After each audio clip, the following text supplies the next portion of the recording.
Thank you, member. I now recognize the member for Courtenay-Comox. Thank you, Honorable Speaker. I want to thank the member from Parksville-Qualicum for the opportunity to be a tourism booster here in this virtual legislature.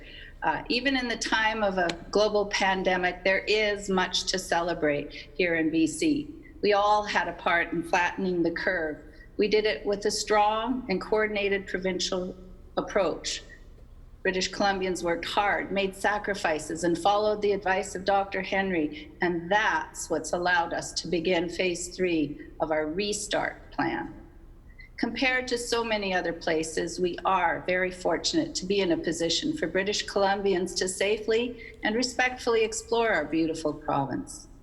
Following Dr. Henry's advice is how we got here, and we need to encourage people to continue to follow her advice.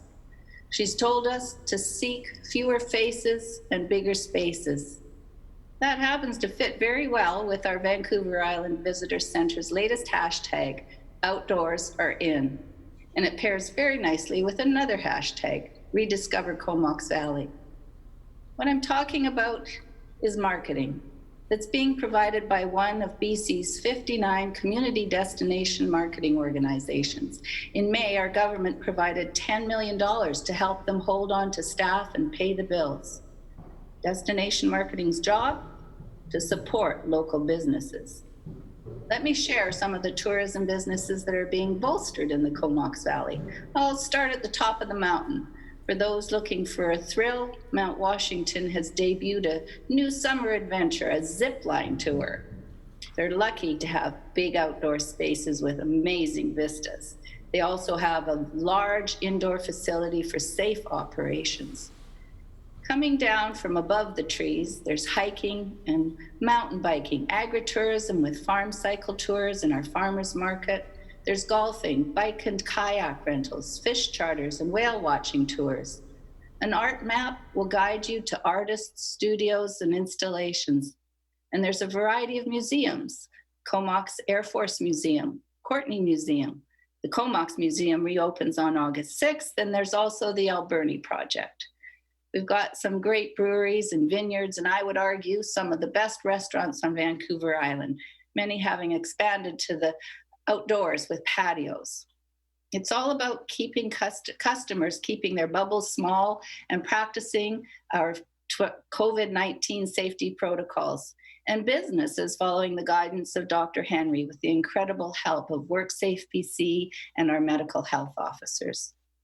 We know that tourism is struggling without international visitors. We know that keeping business afloat during the COVID-19 pandemic isn't easy. The good news is that our government moved quickly, working with the tourism industry to provide supports for businesses and people. Supports for the people who have invested in their passions, and supports for those who work for the many businesses who count on tourists to survive. By working collaboratively with the federal government, in early June, BC received an injection of $1 million for BC Tourism Resiliency Network, so thousands of tourism businesses can get meaningful, hands-on guidance and support to navigate, adapt, and recover. Another $500,000 went to the Indigenous Tourism BC. For all businesses, including tourism, our COVID-19 response plan back in March when it was launched reflects the top priority identified by business, cash flow relief. A 25% commercial property tax cut worth $700 million. Deferral of many business taxes, hydro forgiveness for closed businesses, preventing commercial tenant evictions, restaurants can save with wholesale alcohol purchases, all provincial measures to give businesses, including tourism businesses, cash flow relief. Advocating for federal supports, programs for British Columbians and British Columbian businesses have been improved and new programs have been taken up. Our government continues to work closely with the federal government, and we will continue to see federal funding support for BC tourism. As late as last week, the Tourism Industry Association acknowledged the work our government has done, both federally and provincially.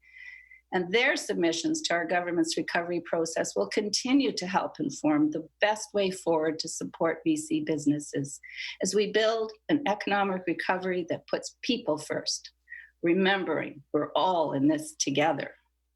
Thank you, Mr. Speaker.